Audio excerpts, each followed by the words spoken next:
स्वागत करते हैं आपका अपने YouTube चैनल कवि क्लासेस में। तो जैसा कि आपको पता है कि यूपी बीएड एंट्रेंस एग्जामिनेशन में आप सिर्फ 7 दिनों का समय बच गया है। तो इन 7 दिनों में आप लोग अपनी तैयारी को अंतिम रूप देने के लिए तैयार हो जाइए। तो आज का जो टेस्ट होने वाला है जीके का, आप ऐसा समझिए कि आप एग्जाम हॉल में हैं और आपके पास 15 क्वेश्चन है और इन 15 क्वेश्चन में अगर आप 12 क्वेश्चन सही कर लेते हैं तो समझिए कि आपका जो एंट्रेंस एग्जामिनेशन है वह श्योर निकलने की उम्मीद है। तो चलिए शुरू करते हैं। आज का हमारा जो प्रश्न उत्तरी है, जीके का पहला जो प्रश्न है वह है कि संविधान की द्वितीय अनुसूची किससे संबंधित है। यह ध्यान दीजिएगा कि संविधान की जो द्वितीय अनुसूची है वह किससे संबंधित है। नए राज्य के निर्माण से, महत्वपूर्ण पद अधिकारियों के वेतन भत्तों से, या फिर संसद से, या फिर राष्ट्रपतियों से है। तो देखिए यहाँ पर जो सही आंसर होगा वो आप लोग अपने आंसर देते रहिए कमेंट बॉक्स में, ताकि आप लोग को पता चल सके कि आप लोग का आंसर सही है या गलत है। तो यहाँ पे सही आंसर होगा आपका ऑप्शन नंबर बी, यानी कि महत्वपूर्ण पद अधिकारियों के वेतन भत्तों से यह संबंधित है। और इसमें यह भी बताया गया है कि प्रधानमंत्री का वेतन कितना होगा, राष्ट्रपति का वेतन कितना होगा, सभी के जो वेतन भत्ते हैं उन सभी के बारे में यहाँ पर बताया गया है। किसमें? द्वितीय अनुसूची में। प्रश्न नंबर 2 दिया है कि कौन सी अनुसूची में 22 भारतीय भाषाओं को मान्यता दी गई है, 7वीं, 6वीं, 8वीं और पाली। और ये जो प्रश्न दिया गया है यह बहुत ही बच्चों वाला खेल। अगर आप इस प्रश्न को नहीं कर पाए हैं तो समझ लिए कि आपका यूपी बीएड में जो एंट्रेंस एग्जामिनेशन होने वाला है वह बहुत ही मुश्किल होने वाला है। तो इस प्रश्न को तो आपको आंसर देना ही होगा। तो देखिए जो आंसर सही होगा वह कौन सा आंसर सही होगा? ऑप्शन नंबर 3, यानी कि 8वीं अनुसूची में 22 भारतीय भाषाओं का जिक्र किया गया है। प्रश्न नंबर 3 जो दिया गया है वह है कि दल बदल के जो आधार पर निर्वाचित सदस्यों की आयोग के संबंधित विवरण किस अनुसूची में शामिल की गई है। तो यहाँ पे ऑप्शन नंबर दिया है 1 द्वितीय, तीसरी अनुसूची, 9वीं अनुसूची और 10वीं अनुसूची। और यह जो है यह ताजा खबर है कि जो राजस्थान में हुआ था घटनाक्रम, ठीक है, कि कांग्रेस और भाजपा के बीच में कि दल बदल कानून का उस समय उपयोग होने वाला था। तो वह उसी के अनुरूप यह प्रश्न तैयार किया गया है कि किस अनुसूची में दल बदल कानून के द्वारा जो निर्वाचित सदस्य हैं, जो मेंबर हैं, उनको अयोग्य कब घोषित किया जाए, किस अनुसूची के द्वारा। तो यहाँ पे सही आंसर होगा आपका प्रश्न यहाँ पे ऑप्शन नंबर डी, यानी कि 10वीं अनुसूची के द्वारा दल बदल के आधार पर जो मेंबर होते हैं, ठीक है, निर्वाचित, उनको अयोग्य घोषित किया जा सकता है। प्रश्न नंबर यहाँ पे देखिए 4 दिया हुआ है, ठीक है, 4 दिया है क्या कि संविधान की जो 6वीं अनुसूची है वह किस राज्य में लागू नहीं होती है। मणिपुर में, मिजोरम में, नागालैंड में या फिर मेघालय में। तो यहाँ पे देखिए आपका यहाँ पे आंसर एक सही नहीं होगा बल्कि 2 आंसर यहाँ पर सही होंगे। कौन कौन सा ये आपको बता दें कि ऑप्शन नंबर यहाँ पर ए और सी, यानी कि मणिपुर और नागालैंड में जो 6वीं अनुसूची है वह यहाँ पे नहीं लागू की जाती है। प्रश्न नंबर 5 दिया है कि ऐसा कौन सा राज्य है जिसके आरक्षण विधेयक को 9वीं अनुसूची में शामिल किया गया है। तो वह राज्य है राजस्थान, पंजाब, तमिलनाडु और महाराष्ट्र। तो यहाँ पे सही आंसर कौन सा होगा ये ध्यान से दीजिएगा कि जो 9वीं अनुसूची है वह संबंधित है आरक्षण से संबंधित, ठीक है। तो यह आरक्षण से संबंधित जो विधेयक है वह कौन से राज्य का संबंधित है? तो तमिलनाडु के, ठीक है। तो सही आंसर कौन सा होगा आपका? ऑप्शन नंबर सी, यानी कि तमिलनाडु। और प्रश्न नंबर 6 पे चलते। प्रश्न नंबर 6 दिया हुआ है कि भारतीय संविधान की कौन सी अनुसूची राज्यों में नामों की सूची और राज्य क्षेत्रों की ब्यौरा देती है। तो यहाँ पे देखिए यह प्रश्न आप लोग को आना बहुत जरूरी है बाबू, आप लोग समझ लीजिए, क्योंकि आपका जो एंट्रेंस एग्जामिनेशन होने वाला है और बहुत ही टफ होने वाला है, क्योंकि आपके 6 लाख स्टूडेंट से आपका मुकाबला है। तो इन प्रश्नों का जवाब तो आपको मालूम होना ही चाहिए। तो यहाँ पे देखिए कौन सा सही आंसर होगा ये आप लोग बताते रहिए अपने कमेंट बॉक्स में।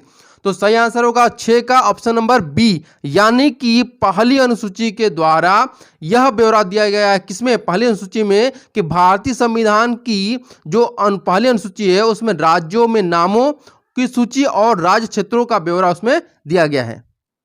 प्रश्न नंबर 7 दिया हुआ है कि भारतीय संविधान में 9वीं जो अनुसूचित है वह परिवर्तित हुई किस संशोधन के द्वारा, किस संशोधन के द्वारा जो 9वीं अनुसूची है उसे वह शामिल किया गया। यहाँ पे देखिए तो द्वितीय संशोधन के द्वारा, तृतीय संशोधन के द्वारा, चतुर्थ संशोधन के द्वारा या प्रथम संशोधन के द्वारा। तो सही आंसर होगा आपका कौन सा? ऑप्शन नंबर डी, यानी कि प्रथम संशोधन के द्वारा भारतीय संविधान में 9वीं अनुसूचित परिवर्तित हुई। कब? प्रथम संशोधन के द्वारा। प्रश्न नंबर आप 8 पे चलते हैं। प्रश्न नंबर 8 दिया हुआ है कि किस अनुच्छेद के अंतर्गत उपराष्ट्रपति पद की व्यवस्था है, यानी किस अनुच्छेद में बताया गया है कि उपराष्ट्रपति नाम का कोई पद होगा। तो ऑप्शन नंबर ए दिया है अनुच्छेद 61 में, अनुच्छेद 63 में, अनुच्छेद 65 में, अनुच्छेद 67 में। तो सही आंसर कौन सा होगा ये आप लोग जल्दी से बताते रहिए कि यह उपराष्ट्रपति से संबंधित एक प्रश्न है और इसका आंसर आप लोग को हम बताने जा रहे हैं कि इसका आंसर जो होगा वह होगा आपका ऑप्शन नंबर बी, यानी कि अनुच्छेद 63 में उपराष्ट्रपति पद की व्यवस्था के बारे में जिक्र किया गया है। प्रश्न नंबर 9 के बारे में यहाँ पर जान लेते हैं कि क्या दिया है कि वित्तीय आपात की घोषणा किस अनुच्छेद के अंतर्गत की जाती है। 352, 356, 360 और 370।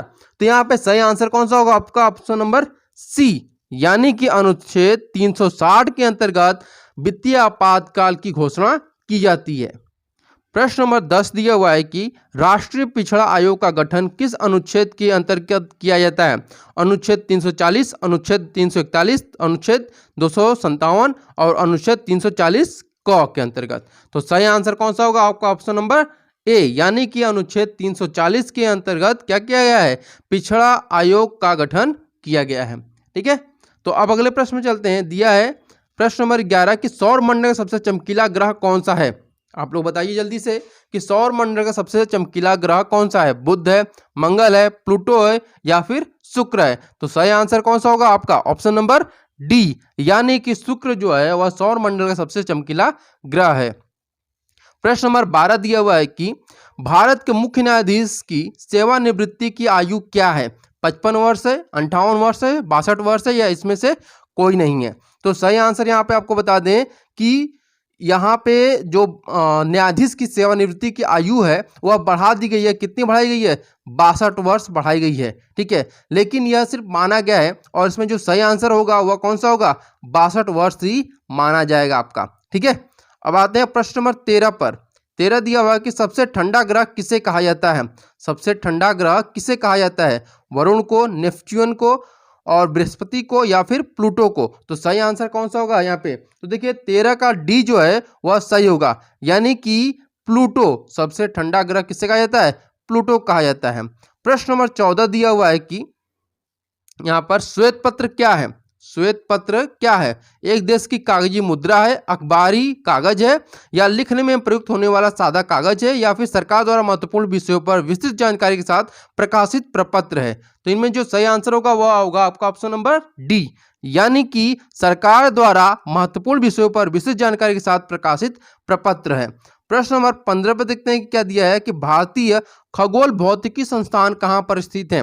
भारतीय खगोल भौतिकी संस्थान कहाँ पर स्थित है, तिरुवनंतपुरम में, चेन्नई में, बंगलोर में या फिर नई दिल्ली में। तो सही आंसर होगा आपका ऑप्शन नंबर सी, यानी कि बंगलोर में आपका ये क्या है, भारतीय खगोल भौतिकी संस्थान स्थित है। आई होप आप लोग का जो 15 क्वेश्चन है वह कंप्लीट हो चुका है और आप लोग अपने आंसर भी बताइए कि आप लोग के कितने प्रश्न सही है। ठीक है, अगर आपका 15 में से 10 से 12 क्वेश्चन सही हो रहे हैं तो आप लोग का जो कंडीशन है तैयारी करने का वह बहुत ही बेहतरीन है। तो आप लोग अपने आंसर बताना ना भूलेगा। Thank you so much for watching this video.